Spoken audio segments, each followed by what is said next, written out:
Il-membru parlamentari Ewropew Daniel Attard ilu biss ftit tal-ġimgħat jgħix barra minn pajjiżna, jaħdem fil-Parlament Ewropew fi Brussell. Ġimgħat li matulhom jidher li nqata' sew mir-realtà li kull Malti għawġ qed jgħix ta' kuljum imwaħħal fit-traffiku tista' tgħid f'kull ħin tal-ġurnata. Nhar kif il-ħadd stess qal f'intervista fuq ir-Radju Laburista li mhuwiex jemmen li f'pajjiżna hawn it-traffiku għaliex irid jara l-istudji. Xi ħaġa li qajmet rabja kbira fost dawk li ta' kuljum jeħlu fit-traffiku biex imorru għall-ġurnata tax-xogħol jagħmlu xi qagħdja jew huma sejrin lura d-dar għall-misrie. Ngħidu xi traffiku żdied, jiena irrid nara studju dwar kemm it-traffiku fil-verità żdied. B'reazzjoni għal dan il-kliem ħafna staqsew li l-MP Laburista jekkux qed jgħix fil-qamar. Oħrajn ridikolaw id-diskors ta' Attard hekk kif qalu li żgur juża helikopter biex imur minn post tal ieħor hekk kif bil-vettura bla dubju li se teħel fit-traffiku fit-toroq ta' pajjiżna.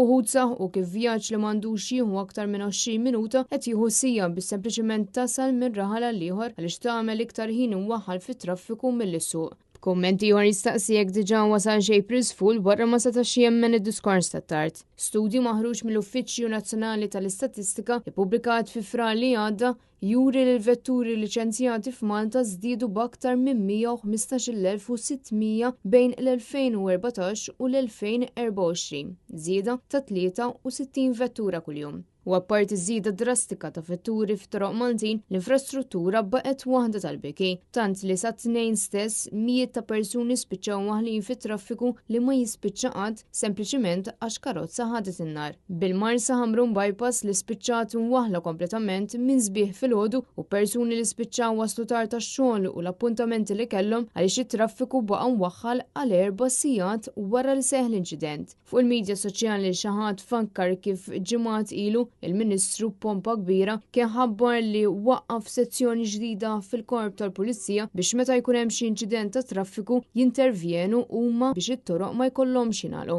Xi ħaġa li s'issa mhux naraw il-frott tagħha.